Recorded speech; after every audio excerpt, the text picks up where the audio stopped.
Okay, greetings everyone. My name is Juhi Gupta and we are on the chapter plant growth and development जिसके अंदर हम सारे hormones के बारे में बात कर रहे हैं, प्लांट हार्मोन्स के बारे में. So in the next lectures we have discussed about the functioning of auxin, we have discussed about the functioning of gibberellins. Now we are moving towards cytokinins, and once we finish cytokinins we are going to revise these three hormones and what are their functions through a video, and then we'll move forward. So beginning with cytokinin, as the name suggest cytokinin जो है cytokinesis में help करता है. Cytokinesis was first of all, like this cytokinin was first of all discovered in the name under the name kinetin. Okay, so I'm going to make diagrams, I'm going to make rough flow diagrams for you to understand better, for you to have an image so that you can recall better. तो सबको ढंग से याद रख जाए, उसके लिए छोटे छोटे डायग्राम्स बनाते हुए चलेंगे. Cytokinin as the name suggest, cytokinin cytokinesis में हेल्प करते हैं. साइटोकाइनेस क्या होता है? आपका सेल डिवीजन के अंदर का लास्ट स्टेप है, जिसकी वजह से आपका सारा का सारा सेल दो सेल में डिवाइड कर जाता है. लास्ट डिवीजन होता है जिसमें साइटोप्लाज्म अलग होता है और एक सेल से दो सेल बन जाते हैं. This was first discovered under the name kinetin. ठीक है, काइनेटिन के नाम से सबसे पहले डिस्कवर हुआ था. What is kinetin? Kinetin is a form of adenine that is a purine. ठीक है, आपने ये सारी चीजें अपने डीएनए के स्ट्रक्चर के दौरान पढ़ा होगा कि what was adenine, what was thymine, what was cytosine, what was guanine, what are pyrines, what are pyrimidines. So this is a purine. Okay, so this is adenine. It is a modified form of adenine, and cytokinin hormone was first characterized under the category called as kinetin. कहाँ से निकाला गया था? Discovery कहाँ से हुई थी? Herring sperm के डीएनए से. ठीक है, हेरिंग स्पर्म के डीएनए से. स्पर्म के डीएनए से, किसके स्पर्म से? हेरिंग के स्पर्म से. सो हेरिंग स्पर्म डीएनए से this was discovered. Generally kinetin plants के अंदर नहीं होता है. नेचुरली जो नेचुरल फॉर्म है काइनेटिन की वो प्लांट्स के अंदर नहीं प्रेजेंट होती है. ठीक है, तो फिर फाइनली हमने ढूंढा कि काइनेटिन तो प्लांट के अंदर नहीं होता है. ठीक है, हमने ये चीज मान ली कि काइनेटिन तो प्लांट के अंदर नहीं होता है नेचुरली. तो ऐसे सब्सटेंसेस ढूंढने शुरू करें जो नेचुरली साइटोकाइनिन जैसा काम करें. एंड साइटोकाइनिन क्या काम करता है? साइटोकाइनेसिस प्रमोट करता है. ठीक है, तो साइटोकाइनिन जैसा काम करे ऐसे हार्मोन्स ढूंढने शुरू करें.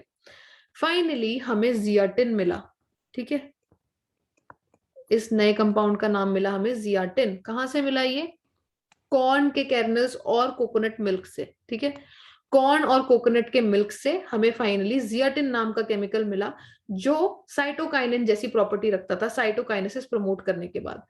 जैसे ही जियाटिन डिस्कवर हो गया और भी मतलब फाइनली बहुत सारे मैंने ये चीज ऑक्सिन के केस में बताया था कि आपका जो ये साइटोकाइनिन है ऑक्सिन की ही तरह नेचुरल भी है, नेचुरली भी मिलता है. जैसे जियाटिन मिला ऐसे ही सिंथेटिक भी मिलता है, मतलब आर्टिफिशियली भी सिंथेसाइज किया जाता है इस पर्टिकुलर प्रॉपर्टी को हार्नेस करने के लिए. सो जियाटिन नेचुरली मिलता है. सिंथेटिक वालों के भी मतलब सेवरल कंपाउंड्स हैं जो सिंथेटिकली साइटोकाइनिन की एक्टिविटी को, साइटोकाइनेसिस को प्रमोट करते हैं. सो हमने क्या क्या पढ़ा? आप बस बेसिक इस तरीके से समझिए. साइटोकाइनिन दो तरीके के होते हैं, नेचुरली भी मिलते हैं और सिंथेटिक भी मिलते हैं. जनरली इन प्लांट्स में नेचुरल वाले नहीं मिलते हैं, बट ये तब तक था जब तक हमने काइनेटिन ढूंढा था. ओवर द टाइम हमें पता लगा कि काइनेटिन जैसे साइटोकाइनिन की एक्टिविटी रखता है उसी तरीके से जियाटिन एक कंपाउंड मिला हमें कॉर्न और कोकोनट के अंदर जिसकी सेम प्रॉपर्टीज मैच करती थी साइटोकाइनिन हार्मोन से. फिर जैसे ये जियाटिन मिल गया उसके बाद हमें बहुत से कंपाउंड मिले जो नेचुरली साइटोकाइनिन एक्टिविटी रखते थे और जो सिंथेटिकली साइटोकाइनेसिस वाली एक्टिविटी रखते थे. जनरली आपको वैसे अगर समझने के लिए, अगर आप किसी प्लांट में सर्च कर रहे हैं, आप प्लांट का किसी डिफरेंट डिफरेंट पार्ट्स को सर्च कर रहे हैं, फ्लावर्स को सर्च कर रहे हैं, अलग अलग पोर्शन को सर्च कर रहे हैं, एंड आप जानना चाहते हैं कि कौन से मतलब इसके अंदर साइटोकाइनिन वाला हार्मोन है कि नहीं है, तो जनरली आपको ऐसे एरिया सर्च करने चाहिए जो जहां ज्यादा सेल डिवीजन होता है, जहां से ज्यादा प्लांट के अंदर ग्रोथ आती है. क्योंकि आपको खुद ही पता है साइटोकाइनिन जो है वो सेल डिवीजन प्रमोट करता है. तो सेल डिवीजन जहां ज्यादा हो रहा होगा वहां आपको साइटोकाइनिन ज्यादा मिलेगा. कहाँ कहाँ मिल सकता है? रूट की टिप पे एपाइसिस, देन डेवलपिंग शूट बर्ड्स पे जहां नए नए शूट्स आने वाली है वहां वाले पे, नए नए फ्रूट्स पे, जो भी चीज अभी डेवलपमेंटल स्टेज में जो अभी बन रही है उन वाले केसेस में आपको ये सबसे ज्यादा मिलेंगे. ओके, सो इसके बेसिस पे इसे जज करते हैं कि जहां जहां आपका सेल डिवीजन ज्यादा है, जैसे रूट के टिप पे, शूट के टिप पे, शूट बड पे, फ्लावर, नए नए फ्लावर्स में, जहां भी फ्लावर और अच्छा बनना है तो बहुत सारा सेल डिवीजन होगा, वहां पे सबसे ज्यादा साइटोकाइनिन मिलता है। इसी की वजह से सेल डिवीजन होगा। जैसे अब इसको भी मैं दोबारा से बना के बताती हूँ। Let's make a diagram again. ठीक है, नेचुरल का एग्जाम्पल जियाटिन था, you can just right it directly here. ठीक है, अब दोबारा से एग्जाम्पल बना के दिखाती हूँ। जैसे आपको ये साइटोकाइनिन हार्मोन दे दिया गया है। ठीक है, अब इस साइटोकाइनिन का हार्मोन को आप कहाँ कहाँ यूज कर सकते हो, इसकी वजह से प्लांट के अंदर नई पत्तियां आती हैं। ठीक है, फर्स्ट वर्क। ठीक है, इसके अलावा इस पत्ती के अंदर, इस पत्ती को इलाज करके बना देती हूँ, इस पत्ती के अंदर क्लोरोप्लास्ट बनता है बिकॉज ऑफ साइटोकाइनिन। जहां भी सेल डिवीजन होगा, जहां भी कुछ नया बनाना है, वहां साइटोकाइनिन काम करता है। इसके अलावा ये प्लांट की शूट ऊपर की तरफ तो बढ़ ही रही है, यहाँ साइड की तरफ छोटी छोटी ब्रांचेस निकलवानी है, उसके अंदर फर्दर ब्रांचिंग करवानी है, ये भी साइटोकाइनिन करता है। तो फर्स्ट फंक्शन लीव्स बना रहा है, सेकंड फंक्शन लीव्स के अंदर क्लोरोप्लास्ट बना रहा है, थर्ड फंक्शन लेटरल शूट्स बनवा रहा है। ठीक है, इसके अलावा एडवेंटिशियस शूट्स भी बनवाता है। ठीक है, नॉर्मल शूट्स के अलावा एडवेंटिशियस शूट्स, फॉल्स शूट्स भी बोलते हैं उन्हें, तो फॉल्स शूट भी बनाता है, वो यहीं के यहीं बना लेते हैं। ऐसी रफ समझने के लिए जस्ट मैं ये डायग्राम रखवाना चाहती हूँ ताकि आपको याद रहे। तो एडवेंटिशियस शूट्स भी बनवाता है। ठीक है, जनरली ऊपर हमने ये चीज ऑक्सिन में पढ़ी थी कि अगर ऊपर वाला प्लांट का टिप जो है वो ऊपर की तरफ ग्रो करता रहे तो एपिकल ऊपर ऊपर तो फ्लावर बहुत अच्छे से आ जाएगा, ऊपर फ्रूट अच्छे से आ जाएगा, लेकिन लेटरल ग्रोथ रुक जाती है। तो एपिकल डोमिनेंस भी ना हो, ये भी साइटोकाइनिन रोक सकता है, मतलब एपिकल डोमिनेंस को नहीं होने देगा। एपिकल डोमिनेंस को नहीं होने देगा आपका साइटोकाइनिन। ठीक है, दिस इज हो गया फिफ्थ। ठीक है, इसके अलावा आपके पूरे के पूरे प्लांट के अंदर ट्रांसपोर्ट करा, अभी हम दोबारा से इनको रिवाइज करेंगे, दोबारा से इस डायग्राम को दोबारा बनाएंगे ताकि आपको बहुत अच्छे से ये सारे के सारे पॉइंट्स याद हो जाएं। मैं चाहती हूँ कि आपको जितना अच्छा रफ डायग्राम आप बनाएंगे, जितनी ज्यादा चीजें आप बार बार फेयर कर, मतलब जितना भी आप एग्जाम्पल के फॉर्म में बना बना के देखेंगे ना, उतना आपको ज्यादा याद रहेगा। और लास्ट वाला मैंने बता दिया फंक्शन क्या है, लास्ट फंक्शन है ट्रांसपोर्ट। ट्रांसपोर्ट कैसे, मतलब आपके प्लांट के अंदर खाना बन रहा है, पानी बन रहा है, जो कुछ भी है आपको सब जगह पहुंचाना है, तो साइटोकाइनिन इस चीज को भी, न्यूट्रिएंट्स को, फूड को, वाटर को इधर से उधर बहुत आराम से, न्यूट्रिएंट्स को इधर से उधर मोबिलाइज करता है, ज्यादा इधर से उधर भेजता है, जिसकी वजह से आपकी लीफ जल्दी नहीं मरती है। लीफ क्या, ओवरऑल आपका प्लांट ही बड़ी जल्दी नहीं मरेगा। सो this is how cytokinin is helpful.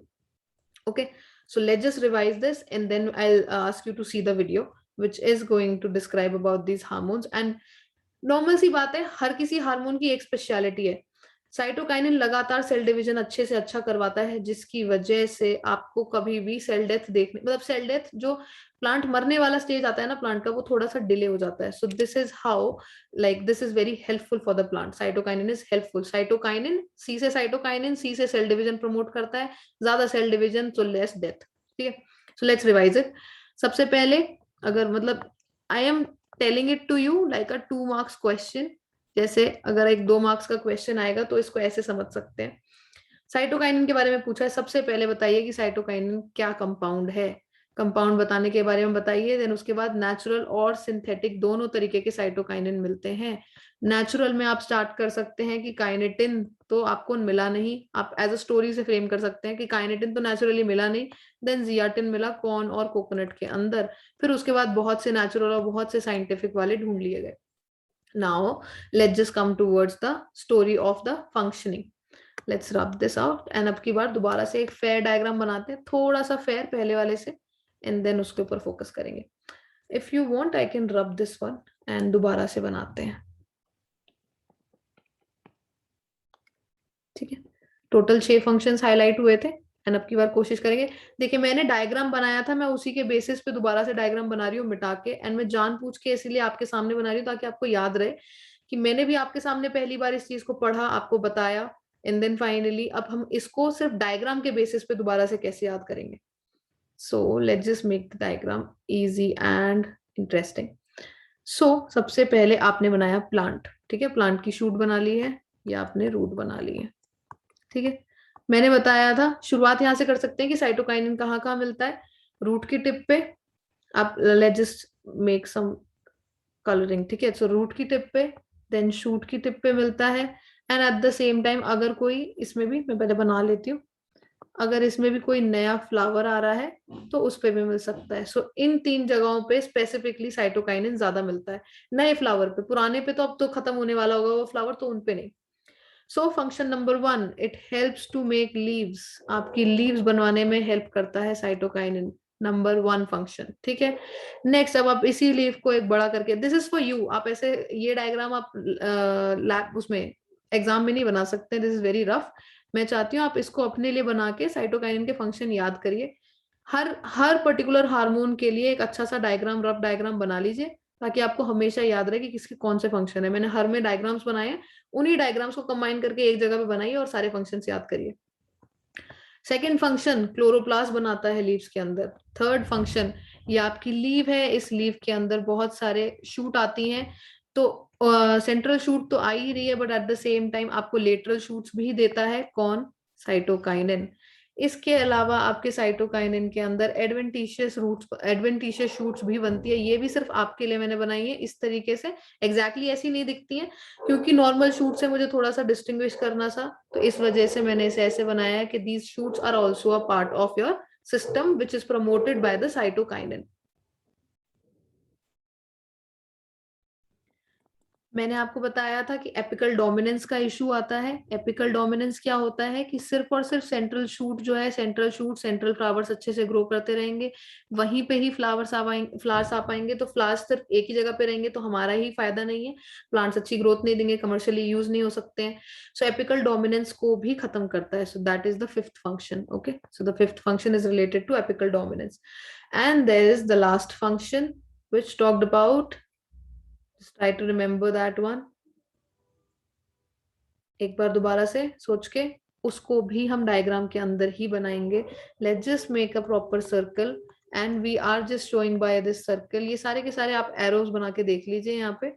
सो इन सारे एरोज के थ्रू आप बस ये इंडिकेट कर रहे हो कि न्यूट्रिएंट का मोबिलाइजेशन, जितना भी न्यूट्रिएंट जगह जगह बन रहा है प्लांट के अंदर, वो सारा का सारा हमें ट्रांसफर करना है, एंड इसका ट्रांसफर जो होता है वो होता है with the help of cytokinin. So this is how these are the different functions of your cytokinin. And आप इस तरीके का रफ डायग्राम अपने रफ नोट्स में भी बना सकते हैं, अपने प्रॉपर नोट्स में बना सकते हैं। मैंने किसी भी फंक्शन पे प्रॉपर नहीं लिखा है, लेकिन आप जब नोट्स बनाओ तो आप 1 के आगे लिख सकते हो कि 1 का मतलब है कि लीव्स बन रही है, 2 का मतलब है क्लोरोप्लास्ट बन रहा है, 3 का मतलब है लिटरल शूट्स बन रही है, 4 का मतलब है एडवेंटिशियस शूट्स बन रही है, 5 का मतलब है एपिकल डोमिनेंस रोकेगा, एंड 6 का मतलब है न्यूट्रिएंट्स को इधर से उधर ट्रांसपोर्ट करेगा। सो आप ये सेम डायग्राम बना सकते हो, बट अपने लिए आप थोड़ा थोड़ा इस जगह पे इंडिकेशन कर सकते हैं, ताकि आपको याद रहे कि कौन से वाले का क्या मतलब है। So this is how you are done with the hormone cytokinin. And now we are going to proceed further the video which is going to like revise you these 3 hormones first. Auxin का क्या काम है, cytokinin का क्या काम है, gibberellins का क्या काम है, एक बार दोबारा से रिवाइज करते हैं आगे बढ़ने से पहले। And then we are going to move towards the next section called as the abscisic acid. So let's just see the video first, which is starting with the plant hormones. And what are hormones? It's going to revise that for you as well. Hormones are chemical messengers synthesized at one location that deliver messages to a different location. 5 main types of hormones influence plant growth: auxin, gibberellin, cytokinin, ethylene, and abscisic acid. Auxin is the hormone that allows plants to bend towards the light. This is called phototropism. Tropism is the turning of an organism towards an external stimulus. Auxin is synthesized at stem tips and travels downward. That's why, if you remove the stem tip, the plant will lose the ability to grow towards the light. Auxin makes the plant bend towards the light by moving to the shaded part of the stem. Gibberellins are important at several stages of plant development. So as this was said कि auxin जो है वो phototropism promote करता है, light की तरफ bending को promote करता है, जिसकी वजह से प्लांट की ग्रोथ भी इंप्रूव ही होगी, वो ज्यादा अच्छा फोटोसिंथेसिस कर पाएगा. So let's move to the next hormone called as gibberellins. For instance, they are required in order for a plant to germinate and are hence upregulated at that time. They also promote elongation of internodes, aka the stem between nodes, which are the spots from which the leaves grow. Cytokinin counters senescence in plants. It is also important in making new plant organs. So I would like to highlight, जैसे देखिए अभी आपके यहाँ पे video में क्या हुआ कि साइटोकाइनिन से पहले जब साइटोकाइनिन नहीं था तो प्लांट मुरझाया हुआ था. द मोमेंट साइटोकाइनिन आया तो जो प्लांट का मैच्योर स्टेज आ चुका था, ओवर मैच्योर स्टेज, जिससे फाइनली डेथ आती है नेक्स्ट, उस स्टेज से वापस आके प्लांट दोबारा से अपने अच्छे यूथ वाले स्टेज पे आ गया है. सो साइटोकाइनिन जो है सीनेसेंस को भी डिले करता है. So this is one of the function as well. अभी हम साइटोकाइनिन के बारे में ही तो पढ़ के आए थे नोट्स से. So cytokinin delay senescence promotes new growth and delay senescence. That is the main motto line for cytokinin. Okay, roots versus shoots. This hormone is produced in the root apical meristem, in other words, the tips of roots, and is passively carried up with water through the plant's xylem. The plant uses the ratio of auxin versus cytokinin to determine if it should form roots or shoots. More auxin promotes the formation of roots, while more cytokinin promotes the formation of shoots. Cytokinin also works with the next hormone we'll discuss, ethylene, to cause the abscission or shedding of leaves, flowers, and fruits. Ethylene, the magical ripening hormone. So now we are talking about ethylene and we haven't studied that.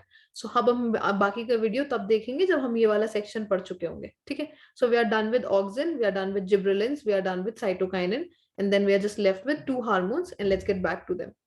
So let's get back to that section, to our notes first, and then let's start with the next part called as abscisic acid. So abscisic acid क्या होता है? मैंने आपको दो parts बताए थे, वो मैं यहीं पे मेंशन कर देती हूँ. Let's not use the part down space. पहले एक बार हम अपना कलर चेंज कर लेते हैं. It's too much yellow right now. Let's use a pink. या सो एब्सिसिक एसिड, उसको पढ़ने से पहले आप ये याद रखिए, मैंने हार्मोन्स दो तरीके के बताए थे. The hormones, phyto hormones, plant hormones are divided into two types. Plant growth promoting होते हैं कुछ हार्मोन्स जो ग्रोथ को प्रमोट करते हैं, एंड मैंने दूसरे हार्मोन्स बताए थे जो ग्रोथ को इनहिबिट करते हैं. So your abscisic acid and ethylene are a part of this one, and promoting में आते हैं auxin, gibberellins and cytokinin. But ethylene is the only hormone जो प्रमोटिंग में भी आता है एंड इनहिबिटिंग में भी आता है. तो वो इधर भी जा सकता है और इधर भी जा सकता है. बाकी ये दोनों, ये सारे के सारे इन जगहों के स्पेसिफिक है. So now we are starting with the hormone called as abscisic acid. Abscisic acid जो है वो इसीलिए सबसे पहले डिस्कवर किया गया था क्योंकि उसका सबसे हाई रोल जो है वो डोरमेंसी और एब्सिशन में होता है. डोरमेंसी क्या होता है? जब प्लांट अपने इनएक्टिव स्टेज में चला जाता है, जब एक्टिविटी स्लो डाउन हो जाती है. जैसे ह्यूमंस के केस में जिस टाइम पे आप देखते हो जब हम इनएक्टिव होते हैं, हम बीमार हैं या थोड़े से बूढ़े, जिस समय पे जो बूढ़े लोग होते हैं आप देखिए उनका सब कुछ स्लो डाउन हो जाता है, उनका मेटाबॉलिज्म स्लो डाउन हो जाता है, उनकी एक्टिविटी स्लो डाउन हो जाती है. So dormant stage is the inactive stage. Abscission क्या होता है? जैसे प्लांट अपने आप को बड़ा करता है, जैसे जैसे प्लांट बड़ा होता चला जाता है, तो जो जो चीजें मेच्योर होती जाती है वो खत्म हो जाती है. जैसे जो पत्ती पुरानी हो जाएगी वो गिर जाएगी, जो फूल पूरा खिल चुका होगा वो फाइनली मुरझा के गिर जाएगा. So abscission is the process of self withdrawal of these leaves and flowers and fruits. Fruit भी पूरे पक जाते हैं तो गिर जाते हैं. So these are part of abscission. इसी के तरीके से जैसे अभी तक हम सारे पार्ट्स पढ़ते आए थे, जितने सारे हमने हार्मोन्स पढ़े हैं, इसका भी बहुत सारे इफेक्ट होते हैं प्लांट की ग्रोथ और डेवलपमेंट पे. प्लांट की ग्रोथ और डेवलपमेंट को एब्सिसिक एसिड भी काफी कंट्रोल करता है. जनरली मैंने आपको बता दिया, it work at a plant growth inhibitor. Plant की ग्रोथ को प्रमोट नहीं, इनहिबिट करता है, एंड प्लांट की मेटाबॉलिज्म को भी इनहिबिट करता है. ओवरऑल मतलब जो प्लांट की ग्रोथ है, प्लांट की मेटाबॉलिज्म है, उस सबको स्लो डाउन करता है. अब दोबारा से डायग्राम बनाना शुरू करते हैं, जिसमें सबसे पहला पार्ट जो है हम ये लिख लेते हैं कि this is a plant inhibitor. तो प्लांट की चीजों को प्रमोट नहीं करेगा, इनहिबिटर करेगा, इनहिबिट करेगा, जैसे मेटाबॉलिज्म को स्लो कर देगा. तो अब सबसे पहले डायग्राम्स बनाना शुरू करते हैं. आपका जैसे मान लीजिए ये आपका एक सीड है, एंड इसमें से नई पत्ती फूटने वाली है, एंड नया रूट शूट बनने वाला है. अगर एब्सिसिक एसिड दे दिया तो ये नहीं होगा. Function number 1, abscisic acid inhibits seed germination. इसके अलावा एक फायदा, आपको स्टेज मतलब आपको इनहिबिट तो करता ही है, एट द सेम टाइम ये इनहिबिशन आपको स्ट्रेस से भी बचाता है. जैसे मानिए अगेन जैसे मान लीजिए बहुत ज्यादा तेज धूप हो रही है एंड प्लांट सूखे जा रहे हैं, ठीक है, प्लांट सूखे जा रहे हैं, एकदम विल्ट कर रहे हैं, सारी लीव्स जो है ऐसे मुरझा मुरझा के नीचे झुकती जा रही हैं, ठीक है। सो ये एग्जैक्टली क्या करता है उस समय पे लीफ के अंदर, जो लीफ में आपके स्टोमेटा होते हैं, जहां से फाइनली पानी बाहर निकलता है एंड पानी का लॉस होता है जिसके थ्रू और गैसेस का एक्सचेंज होता है, स्टोमेटा के इस होल को बंद करवा देता है, जिसकी वजह से पानी, प्लांट का बचा हुआ पानी रिलीज नहीं होगा, प्लांट का बचा हुआ खाना जो है इतना जल्दी डिसिपेट नहीं होगा, एनर्जी डिसिपेट नहीं होगी। सो इस वजह से this is the second function, this is the hormone which helps the plant to deal with stress. इसी वजह से ये प्लांट इनिबिटर हार्मोन तो है ही है, इसे स्ट्रेस हार्मोन भी बोलते हैं, ठीक है, इसे प्लांट हार्मोन भी बोलते हैं, स्ट्रेस हार्मोन भी बोलते हैं, प्लांट इनिबिटर भी बोलते हैं।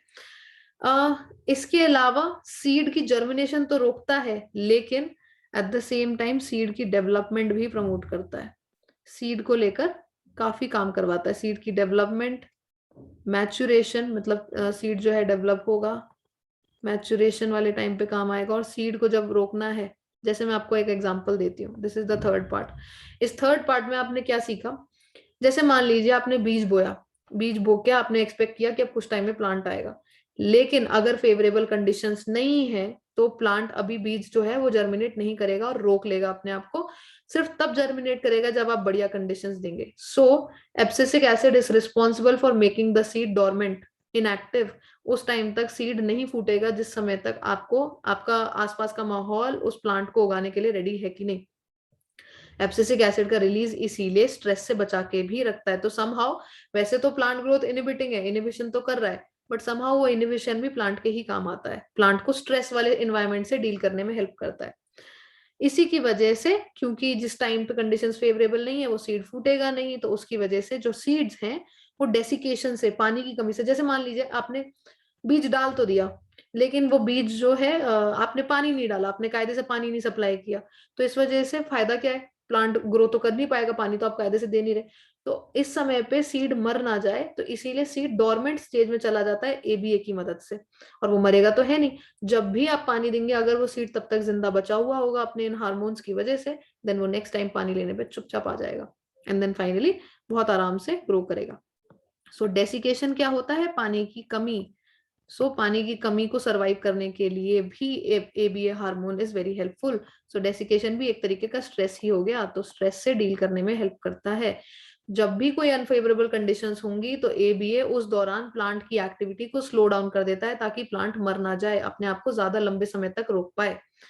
सो दिस इज समथिंग लाइक, जैसे जिब्रेलिक एसिड्स वगैरह ग्रोथ को प्रमोट करते हैं, जल्दी जल्दी चाहते हैं प्लांट ग्रो करे, फ्लावर ग्रो करे, फ्रूट जल्दी जल्दी आ जाए, एबीए उस मामले में बिल्कुल अपोजिट है। एबीए चाहता है, आप इस वाले पूरे सेक्शन से इतना तो समझ ही सकते हैं, मैंने क्या बताया कि it is a plant inhibitor, inhibitor तो है, but at the same time इसका ये भी फायदा है that this is responsible to provide to protect the plant during stress.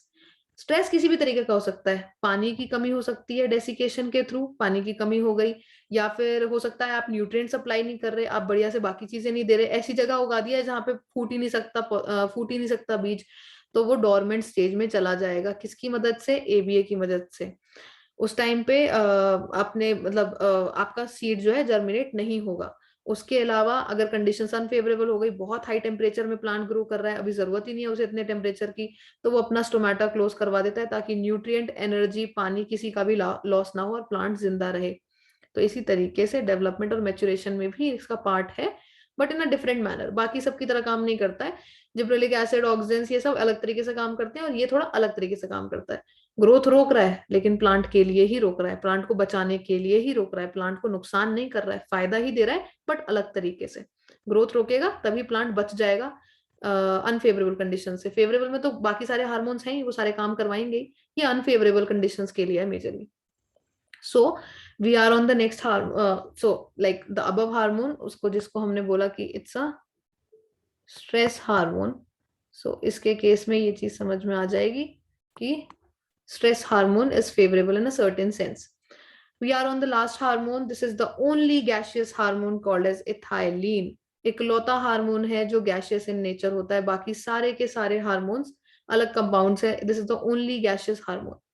So we are going to start this in the next class, and this is just this much as you can see on the screen. तो ये finish हो जाएगा.